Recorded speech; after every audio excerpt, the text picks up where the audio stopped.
And hello again from Fox News in Washington. Today from the White House. We're on the president's patio just outside the Oval Office. President Trump, you've agreed to answer all manner of questions, no subject off limits. Thank you, and welcome back to Fox News Sunday. Thank you very much. Let's start with the surge of the coronavirus across the country in recent months. You still talk about it as, quote, burning embers. But I want to put up a chart that shows where we are with the illness over the last 4 months. As you can see, we hit a peak here in April, 36,000 cases. It's cases. A day. Yeah, cases. Then it went down, and now since June, it has gone up, more than doubled. One day this week, 75,000 new cases, more than double. Chris, that's because we have great testing, because we have the best testing in the world. If we didn't test, you wouldn't be able to show that chart. If we tested half as much, those numbers would be down. But this isn't burning embers, sir. This is a forest fire. No, but I don't say. I say flames. We'll put out the flames, and we'll put out, in some cases, just burning embers. We also have burning embers. We have embers, and we do have flames. Florida became more flame-like, but it's going to be under control. And, you know, it's not just this country. It's many countries. We don't talk about it in the news. They don't talk about Mexico and Brazil and still parts of Europe, which actually got hit sooner than us, so it's a little ahead of us in that sense. But you take a look. Why don't they talk about Mexico, which is not helping us? And all I can say is, thank God I built most of the wall, because if I didn't have the wall up, we would have a much bigger problem with Mexico. But, sir, we have the 7th highest mortality rate in the world. Our mortality rate is higher than Brazil. It's higher than Russia. And the European Union has us on a travel ban. Yeah, I think what we'll do, well, we have them on a travel ban too, Chris. I closed them off. If you remember, I was the one that did the European Union very early. But when you talk about mortality rates, I think it's the opposite. I think we have one of the lowest mortality rates in the world. We're going to take a look. We had 900 deaths on a single day. We will take a look. This week. Ready? You can check it out. Could you please get me the mortality rate? Yeah. Kaylee's right here. I heard we had one of the lowest, maybe the lowest mortality rate anywhere in the world. Do you have the numbers, please? Because I heard we had the best mortality rate. The case rate of similarly situated countries, as Dr. Burks points out, and this is Number one low mortality rate. I hope you show the scenario, because it shows what fake news is all about. Okay, go I don't ahead. think I'm fake news, but Okay. we'll put there you were. we'll put our stats on. You said we had the worst mortality rate in the world, and we have the best. All right, it's a little complicated, but bear with us. We went with numbers from Johns Hopkins University, which charted the mortality rate for 20 countries hit by the virus. The U.S. ranked 7th, better than the United Kingdom, but worse than Brazil and Russia. The White House went with this chart from the European CDC, which shows Italy and Spain doing worse, but countries like Brazil and South Korea doing better. Other countries doing better, like Russia, aren't included in the White House chart. California, locking down again. Florida, deadliest day of the entire pandemic. Hospitals at capacity in a number of places around the country. Shortages of testing, shortages of personal protective equipment for nurses and doctors. A lot of people say this is because we don't have a national plan. You talk about states. We don't have a national plan. Do you take responsibility for that? Look, I take responsibility always for everything, because it's ultimately my job too. I have to get everybody in line. Some governors have done well, some governors have done poorly. They're supposed to have supplies. They didn't have. I supplied everybody. Now we have somewhat of a surge in certain areas, and other areas we're doing great. But we have a surge in certain areas. But you don't hear people complaining about ventilators. We've got all the ventilators we can use. We're supplying them to other countries. We go out into parking lots and everything. Everybody gets a test. We find if we did half the testing, with all of that being said, I'm glad we did it. This is the right way to do it. I'm glad we did what we're doing. But we have more tests by far than any country in the world. But, sir, testing is up 37%. Well, that's good. I understand. Cases are up 194%. It isn't just that testing has gone up, it's that the virus has spread. The positivity rate has increased. Many the of virus those is cases, worse than it was. Many of those cases are young people that would heal in a day. They have the sniffles, and we put it down as a test. Many of them, don't forget, I guess it's like 99.7%. People are going to get better, and in many cases, they're going to get better very quickly. We go out and we look, and then on the news, look, if you go back to the news, all of even your wonderful competitors, you'll see cases are up. Well, cases are up. Many of those cases shouldn't even be cases. Cases are up because we have the best testing in the world, and we have the most testing. No country has ever done what we've done in terms of testing. We are the envy of the world, they call, and they say the most incredible job anybody's done is our job on testing, because we're going to very shortly be up to 50 million tests. You look at other countries, they don't even do tests. They do tests if somebody walks into the hospital, they're sick. They're really sick. They test them then, or they'll test them in a doctor's office. But they don't go around and have massive areas of testing, and we do. And I'm glad we do. But it really skews the numbers. I'm going to do you a favor, because I'm sure a lot of people listening right now are going to say, Trump, he tries to play it down. He tries to make it not seem as serious as it is. No, this is very serious. 75,000 cases a day. Show me the death chart. Well, I don't have the death chart here. Well, the death chart is much more important. But I can tell you, the death chart is 1,000 cases a day. Excuse me. It's all too much. It shouldn't be one case. It came from China. They should have never let it escape. They should have never let it out. But it is what it is. Take a look at Europe. Take a look at the numbers in Europe. And by the way, they're having surges. Cases are 6,000 in the whole European Union. They don't test. They don't test like we test. Is it possible that they don't have the virus as badly as we do? No, it's possible that they don't test. That's what's possible. We find cases, and many of those cases heal automatically. We're finding, in a way, we're creating trouble. Certainly we're creating trouble for the fake news to come along and say, oh, we have more cases. Look, we did something that nobody's ever done. Not only the ventilators, where we're supplying them all over the world. We did a testing program, the likes of which nobody's ever done before. The head of the CDC, Dr. Redfield, said this on Tuesday. I do think the fall and the winter of 2020 and 2021 are going to be probably one of the most difficult times that we've experienced in American public health. Do you agree with Dr. Redfield? I don't know, and I don't think he knows. I don't think anybody knows with this. This is a very tricky deal. Everybody thought the summer it would go away and it would come back in the fall. Well, in the summer it came. They used to say the heat was good for it, and it really knocks it out, remember? And then it might come back in the fall. So they got that one wrong. They got a lot wrong. They got a lot wrong. The World Health got a tremendous amount wrong. They basically did whatever China wanted them to, and will save now almost $500 million a year, which is nice. But the World Health got a lot wrong. But this is one of the sharpest criticisms of you. I agree. People say that you talk about the world as you'd like to see it rather than follow the signs. No, Well, let me just ask the question, sir. Why on earth would your administration be involved in a campaign at this point to discredit Dr. Fauci, who is the nation's top infectious disease expert? Because we're not. If one man from my administration doesn't like him because he made a few mistakes. Look, Dr. Fauci said don't wear a mask. Dr. Fauci told me not to ban China. It would be a big mistake. I did it over and above his recommendation. Dr. Fauci then said you saved tens of thousands of lives, more than that. He said you saved tens of thousands of lives. Dr. Fauci's made some mistakes, but I spoke to him yesterday at length. I have a very good relationship with Dr. Fauci. But sir, this weekend, your White House put out a series of statements, so-called mistakes, that Dr. Fauci had made. One of your closest aides, one of your right-hand men, Daniel Scavino, put out this. Have you seen this? Well, this Doctor, cartoon? Dr. Fawcett, it shows him as a leaker and an alarmist. Oh, I don't know that he's a leaker. Why would he's a little bit of an alarmist. That's okay. A little bit of an alarmist. I'm an alarmist? A little bit of an alarmist. Let me just say, Dr. Fauci at the beginning, and again, I have a great relationship with him. I spoke to him at length yesterday. Dr. Fauci at the beginning said, this will pass, don't worry about it, this will pass. He was wrong. Dr. Fauci said, don't ban China, don't ban China. I did. He then admitted that I was right. But you made mistakes too.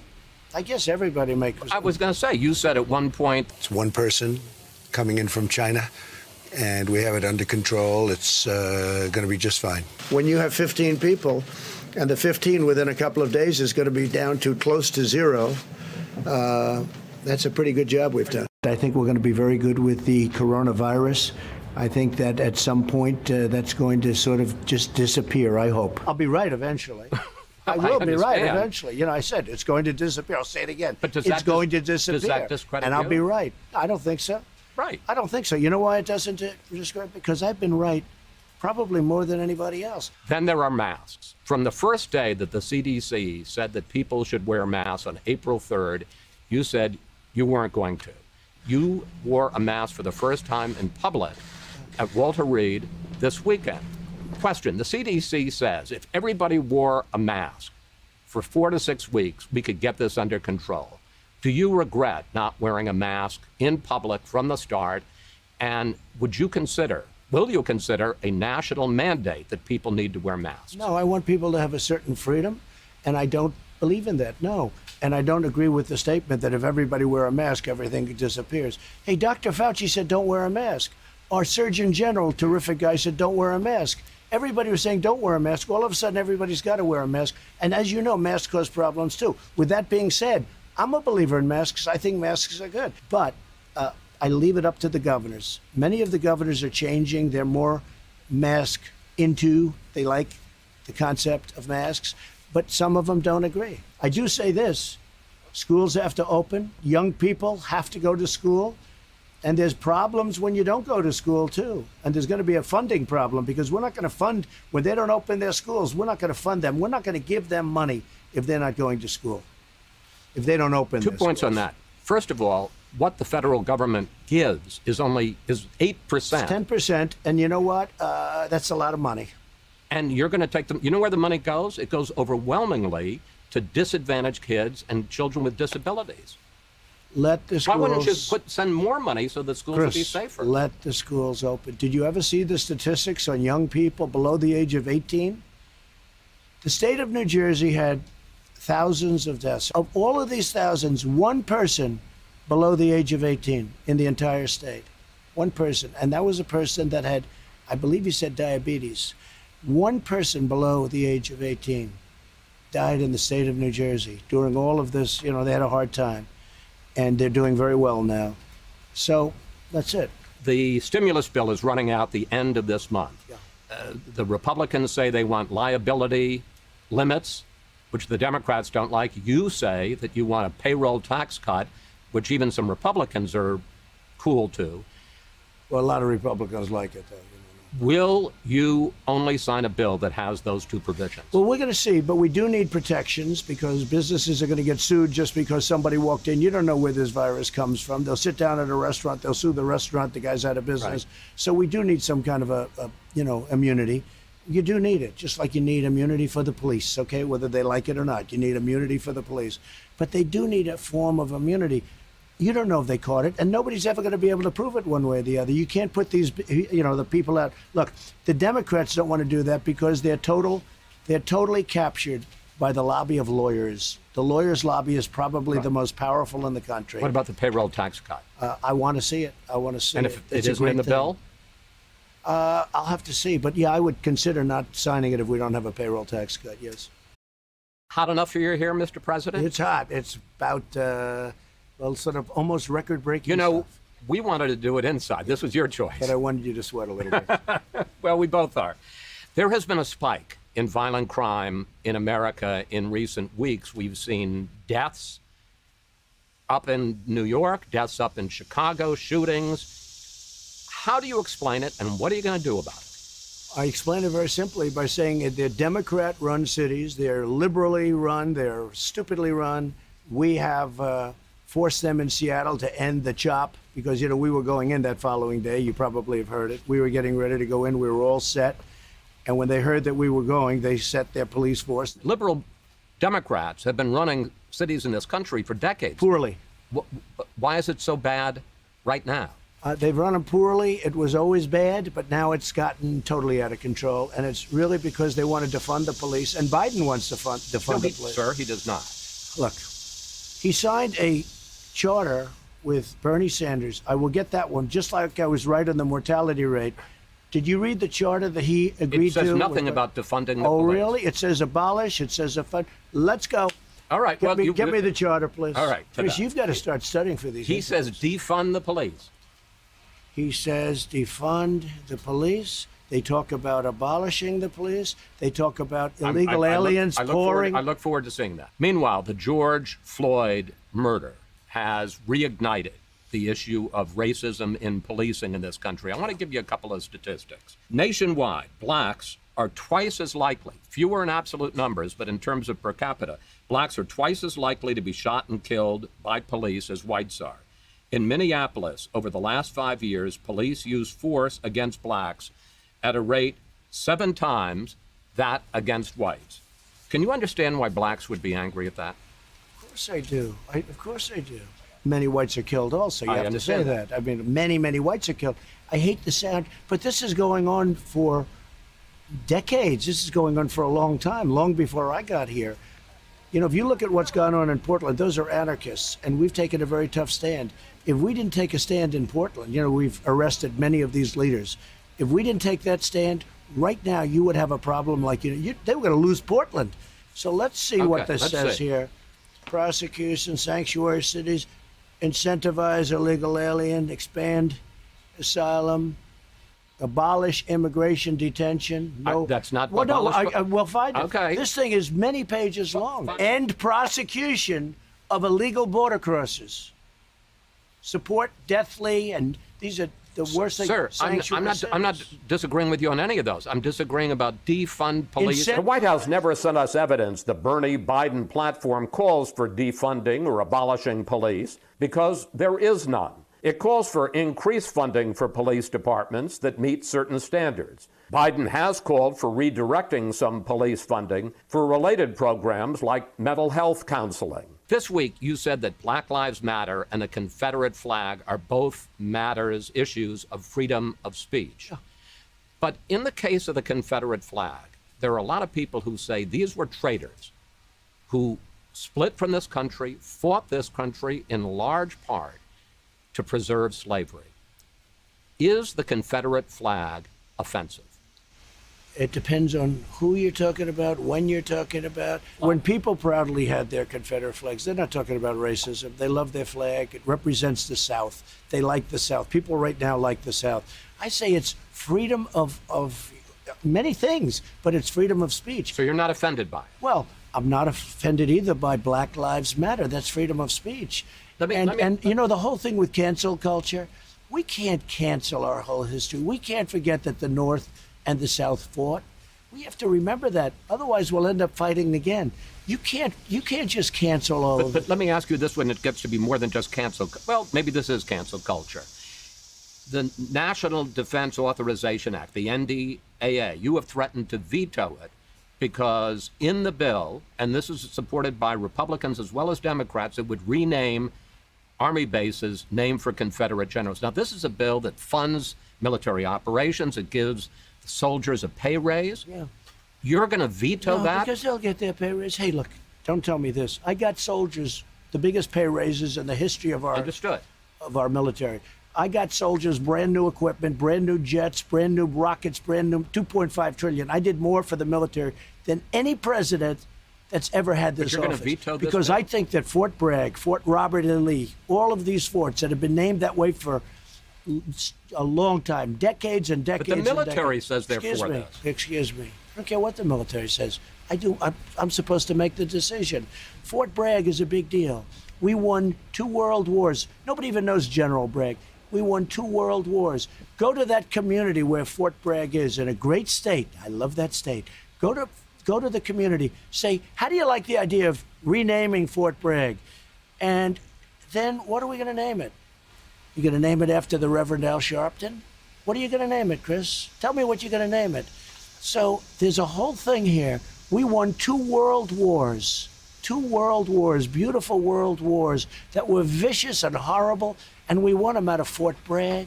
We won them out of all of these forts that now they want to throw those names away.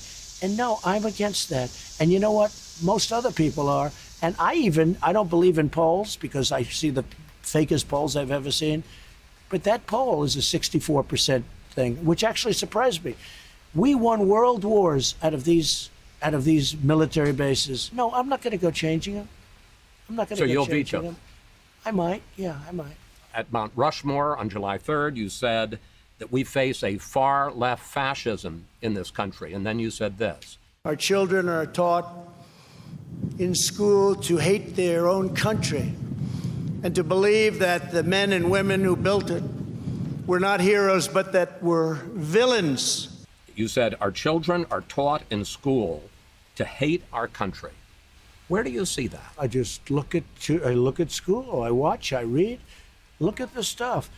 Now they want to change. 1492, Columbus discovered America. You know, we grew up. You grew up. We all did. That's what we learned. Now they want to make it the 1619 Project. Where did that come from? What does it represent? I don't even know. It's slavery. That's what they're saying, but they don't even know. They just want to make a change. Cancel culture. I hate the term, actually, but I use it. But are they teaching cancel people culture. to hate America? Oh, I think so. Yeah, I think so. Look at the professors. Look at what's going on in the colleges. If a conservative goes on a college, and look, we have as many as them. Excuse me. I think, to the best of my knowledge, we're sitting at the White House, and the Oval Office is right behind me. We have as many as them. But who's them? the liberal, radical left, and I'm not talking all. I think liberal. I could tell you I like a lot of liberal people. I like a lot of liberal governors and senators. But Chris, we have a radical left destructive ideology, and it's being taught in our schools. And don't act like you're surprised to hear this. There are books written about it. And we can't let that go on. We can't let them change the true meaning of what we're all about. And that's what they're trying to do. And I don't want it to happen. Not on my watch. It's not going to happen on my watch. Mr. President, you'll be happy to know that Fox News has a new poll out today, and you're going to be the very first person to hear about it. In the national horse race, Joe Biden leads you by 8 points, 49% to 41. That's, I think, 3-4 points slimmer than it was a month ago. And on the issues, people trust Biden more to handle the coronavirus by 17 points, on race relations by 21 points, and even on the economy, they trust Biden more by 1 point. I understand we still have more than 100 days to this election, but at this point, you're losing. First of all, I'm not losing, because those are fake polls. They were fake in 2016, and now they're even more fake. The polls were much worse in 2016. They interviewed 22% Republican. Well, how do you do 22% Republican? You see what's going on. I have other polls that put me leading, and we have polls where I'm leading. I have a poll where we're leading in every swing state, and I don't believe that first of all, the Fox polls, whoever does your Fox polls, they're among the worst. They got it all wrong in 2016. They've been wrong on every poll I've ever seen. I must tell you. No, I'm just telling you. And let me ask you this. So on the economy, so I've always led on the economy by a lot. I know, which is why I was Biden surprised by can't this put number. two sentences together. They wheel him out. He goes up. He repeats. They ask him questions. He reads a teleprompter, and then he goes back into his basement.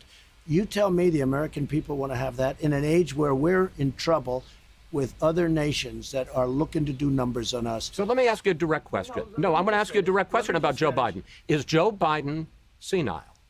I don't want to say that. I say he's not competent to be president. To be president, you have to be sharp and tough and so many other things. He doesn't even come out of his basement. They think, oh, this is a great campaign. So he goes in. I'll then make a speech. It'll be a great speech. And some young guys start writing, Vice President Biden said this. He didn't say it. Joe doesn't know he's alive, okay? He doesn't know he's alive. Do the American people want that? Number one. Number two, I built the greatest economy ever built anywhere in the world, not only in this country, anywhere in the world, until we got hit with the China virus. We got hit with a virus, shouldn't have happened, and we had to close up. We saved millions of lives. Now we've opened it up. Got to go back to school. We're open. We got to do things. We had the best job numbers we've ever had last month. We should have good ones coming up in 2 weeks. Look, I built the greatest economy in history. I'm now doing it again. You see the numbers. The numbers are through the roof. The Democrats are purposely keeping their schools closed, keeping their states closed. I called Michigan. I want to have a big rally in Michigan. Do you know we're not allowed to have a rally in Michigan? Do you know we're not allowed to have a rally in Minnesota? Do you know we're not allowed to have a rally in Nevada? We're not allowed to have rallies in these Democrat-run states. Wait a minute. Some people would say that that's a health risk. Some people would say fine. But I guarantee we you, had some issues after Tulsa. if everything was gone 100%, they still wouldn't allow it.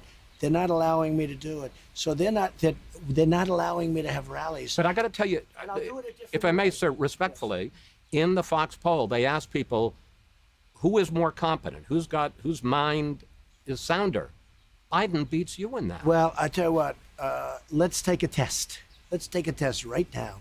Let's go down. Joe and I will take a test. Let him take the same test that I took. Incidentally, I took the test too when I heard that you passed it. Yeah, how did it's you not do the it? Well, it's not the hardest test. No, but It is- there's a picture and it says, what's that? And it's an elephant. No. You see, that's all misrepresentation. Well, that's what it was on the web. It's all misrepresentation. Because, yes, the first few questions are easy, but I'll bet you couldn't even answer the last 5 questions. I'll bet you couldn't. They get very hard, the last 5 Well, questions. one of them was count back from 100 by 7. And let me tell you, 93. you couldn't answer. All right, what's the question? Many of the questions. I'd get you the test. I'd like to give it. But All I right. guarantee you that Joe Biden could not answer those questions. Okay? And I talk answered about- all 35 questions correctly. You talk about how you're winning, campaign's going well. Why did you replace Brad Parscale? Isn't that Because he's a great digital guy. We all like him a lot. But I have somebody that was involved. You know, they were all on the 2016 campaign. Right. And we have Corey and we have all the people. And actually, Steve Bannon's been much better not being involved. He says the greatest president ever. I mean, he's saying things that I said, let's keep Steve out there. He's doing a good job. But they're all involved. If Joe Biden got in, first of all, he won't call the shots. The people, the radical left people that surround him will call. Religion will be gone. Okay? Life, you could forget about that. The whole question of life. Supreme Court. When you say life, you mean abortion. Absolutely. 100%. That whole question, which is a very, it's always been a 50-50 understand. thing. It's actually trending a little bit more toward one When you say side. now. religion is going to be gone, what does that mean? Look at what they're doing to the churches. They won't let the churches even open if they want to stand in a field 6 feet apart. We've had churches that wanted to stand in fields 6 feet apart. There has never been an administration that's done so much as I have, from tax cuts to regulation cuts to rebuilding the military to getting choice for the vets. Nobody's done the things I've done. Nobody. In 3.5 years, no other president's been able to do what I've done. You're running in large part on the economy. You built it once. Now we have the coronavirus. You're going to build it again. And in fact, you had great jobs numbers in May. You had solid jobs numbers in June. But I want you to look at some projections. The Nonpartisan Congressional Budget Office says the unemployment rate at the end of the year will be 10.5%. J.P. Morgan says in the fourth quarter, GDP will contract by 6.2%. With states now rolling back some of the reopening On purpose. and well, there are a lot of Republican states that There are doing is it, like no Texas. reason- But they'll be open very soon. Let me just ask my question. There's no reason for Isn't there a- California to be doing what they're doing, All right, but except for November 3rd. with the states shutting back the reopening, in a lot of cases, new lockdowns, won't the economy still be a problem for you on election? I don't think so. I think the economy is expanding and growing beautifully. Now, the Democrats want to keep it closed as long as possible because they think that's good for election. But I think the economy is doing very well. Now we're coming back, and we're coming back at a level that nobody would have thought possible. And by the way, take a look at a gauge, whether you like it or not, the stock market. The stock market, NASDAQ, hit its all-time high 2 weeks ago, and it's beaten it 14 different times, okay? The stock market, Dow, etc., is 1,000 points away from its all-time high, meaning very close. We're going to have a stock market, perhaps, on November 3rd, that's the highest in history.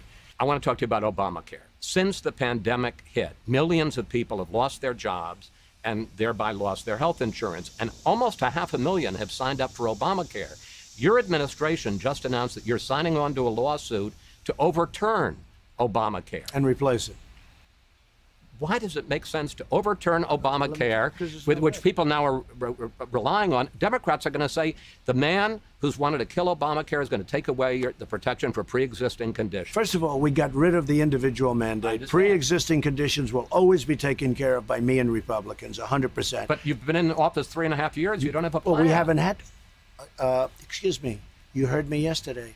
We're signing a health care plan within 2 weeks, a full and complete health care plan that the Supreme Court decision on DACA gave me the right to do. So we're going to sign an immigration plan, a health care plan, and various other plans. And nobody will have done what I'm doing in the next 4 weeks. The Supreme Court gave the President of the United States powers that nobody thought the President had by doing what they did, their decision on DACA. And DACA is going to be taken care of also. But we're getting rid of it because we're going to replace it with something much better. But we got rid of already, which was most of Obamacare, the individual mandate. And that I've already won on. And we won also on the Supreme Court. But the decision by the Supreme Court on DACA allows me to do things on immigration, on health care, on other things that we've never done before. And you're going to find it to be a very exciting 2 weeks. Your niece, Mary Trump, has written a book about you and your family, and one of her main points is that she says your dad, Fred Trump Sr., damaged the whole family. And here's what she says about what you learned from your father. He learned to become the killer you mentioned, the man who needs to succeed at all costs, who will do anything to get attention, financial rewards, and to win. Do you see any truth in that? My father liked to win. My father was a very good man. He was a strong man. It's disgraceful that she said that. She was not exactly a family favorite. We didn't have a lot of respect or like for her. I would have never said that, except she writes a book that's so stupid and so vicious, and it's a lie. My father was a great, wonderful man. Let me just ask you this question. This is not a person that I spent very much time with, very little time. And now I'm glad. You've developed a pretty thick skin over the years, from decades of attacks in New York tabloids, now from the press here, and your political opponents here in Washington. But even for Donald Trump, does it hurt you at all to be attacked in such personal terms by a member of your own family? It hurts me more about attacking my father, not being kind to my mother. I have a mother who was like a saint. She was incredible. She was an incredible woman. And she was nasty even to my mother. She's a very scarred person. She was not much of a family person. But look, let me just tell you, my father was, I think he was the most solid person I've ever met. And he was a very good person. He was a very, very good person. He was strong, but he was good. For her to say the kind of things, a psychopath, that he was a psychopath, anybody that knew Fred Trump would call him a psychopath. And you know what? If he was, I would tell you. And I would say, you know, Chris, I was with my father and it was impossible. My father he was tough. He was tough on me. He was tough on all of the kids, but tough in a solid sense, in a really good sense. For her to say, I think the word she used was psychopath. What a disgrace. She ought to be ashamed of herself. That book is a lie. Some people were surprised when you agreed to this interview, to sit down with me. What are you going to ask? Especially because of some of the mean tweets that you've said about me. Mike Wallace wannabe, nasty and obnoxious. I will tell you, after that one, my son Peter, whom you've met, called and he said, nasty, no, obnoxious, maybe. But here's the question. One of your beefs seems to be that I put Democrats on the show and I ask them questions. And I guess the question I have is, don't you understand it's my job to put Democrats on as well as Republicans and to ask them probing questions just like I ask Republicans? I'm not a big fan of Fox, I'll be honest with you. They've changed a lot since Roger Ailes. And I watch people like Swalwell, who I don't even know. He goes on the show. He got less than 1%. All of a sudden, he's on being interviewed for endless. Yeah, but I interviewed Nancy. Wait, I interviewed Nancy. Nastiest people. I interviewed. You sent one tweet after I interviewed Nancy Pelosi. And in the interview, I asked her specifically about the fact in February you were in Chinatown pitching tourism while the virus was spreading. If the president underplayed the threat in the early days, Speaker Pelosi, didn't you as well? Isn't that legitimate to talk to the Speaker of the House? Look, I know you very well. I respect you a lot. I respect your father a lot. I thought he was one of the most talented journalists there are. And you likewise are a very talented person. I do think this. I think you are very, I think you are toward the Democrat side, which is okay. I mean, it's okay. It's not true. Watch the James Comey interview I did in December. 17 significant errors in the FISA process, and you say that it was handled in a thoughtful and appropriate way. Yeah, he's right. I was wrong. But you make it sound like you're a bystander, an eyewitness. You were the director of the FBI while a lot of this was going on, sir. Sure. I'm responsible for that. That's why I'm telling you, I was wrong. I was overconfident as director in our procedures. You couldn't do as tough an interview with Comey. I'd like to think I treat everybody the same.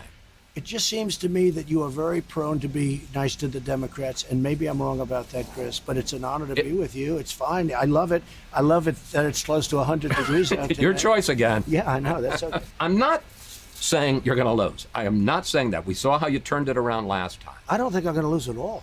But if you did, how crushing would it be to you? First of all, let me just tell you something. I know everyone wants to know that because they'd love to see me lose finally. I am not saying that at all. You know how many times I've been written off? Do you know how many times I've been written off? I've done some of it myself, My sir. whole I'm not doing life. it this time. Don't do it because. But how crushing would it be? And you know why I won't lose? Because the country, in the end, they're not going to have a man who's shot. He's shot. He's mentally shot. Let him come out of his basement, go around. I'll make 4 or 5 speeches a day. I'll be interviewed by you. I'll be interviewed by the worst killers that hate my guts. They hate my guts. There's nothing they can ask me that I won't give them a proper answer to. Some people will like it. Some people won't like it. I agree with that. But look, You answer the let questions. Biden sit through an interview like this.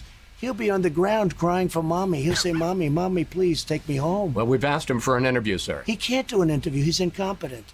There's a number you don't mention. It's called the enthusiasm number. The enthusiasm for Trump is through the roof. I have mentioned it. Even higher than last time. The enthusiasm for Biden is non-existent. Everyone knows he's But shot. the enthusiasm against you Well, is that's high. okay. That's his only shot. I mean, Right. that's his only shot. I agree.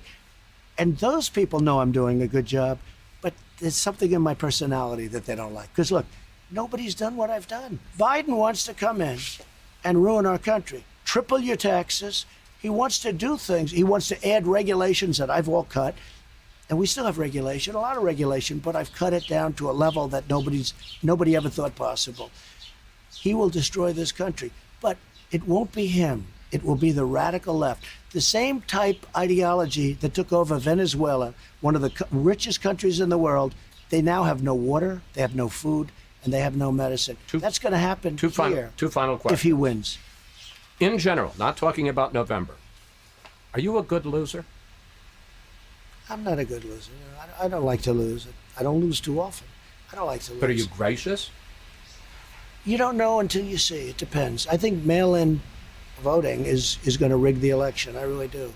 Are you suggesting that you might not accept the results of the election? I have to see. Look, Hillary Clinton asked me the same thing. No, I asked you the same thing in the debate. There is a tradition in this country. In fact, one of the prides of this country is the peaceful transition of power, and that no matter how hard fought a campaign is, that at the end of the campaign, that the loser concedes to the winner. Not saying that you're necessarily going to be the loser or the winner, but that the loser concedes to the winner and that the country comes together in part for the good of the country. Are you saying you're not prepared now to commit to that principle? What I'm saying is that I will tell you at the time. I'll keep you in suspense. Well, okay? Chris. And you know what? She's the one that never accepted it. I agree. She never accepted her loss, and But she looks like can a you fool. Can you give a direct answer? You will accept the election? I have to see. Look, I have to see. No, I'm not going to just say yes. I'm not going to say no, and I didn't last time either. Whether it's in 2021 or 2025, how will you regard your years as president of the United States? I think I was very unfairly treated. From before I even won, I was under investigation by a bunch of thieves, crooks. It was an illegal investigation. But what about the Russia, good? What Russia, about the Russia. good parts there? No, I want to go this. I have done more than any president in history in the first 3.5 years, and I've done it suffering through investigations where people have been, General Flynn, where people have been so unfairly treated. The Russia hoax, it was all a hoax. The Mueller scam, it was all a scam. It was all false. I made a bad decision on one bad decision, Jeff Sessions, and now I feel good because he lost overwhelmingly in the great state of Alabama. Here's the bottom line. I've been very unfairly treated, and I don't say that as paranoid. Everybody says it. It's going to be interesting to see what happens, but there's tremendous evidence right now as to how unfairly treated I was. President Obama and Biden spied on my campaign. It's never happened in history. If it were the other way around, the people would be in jail for 50 years right now. That would be Comey, that would be Brennan, that would be all of this, the two lovers, Strzok and Page. They would be in jail now for many, many years. They would be in jail. It would have started 2 years ago, and they'd be there for 50 years. The fact is, they illegally spied on my campaign. Let's see what happens. Despite that, I did more than any president in history in the first 3.5 years. Mr. President, thank you. Thanks for talking with us. Thank you. Thank you very much.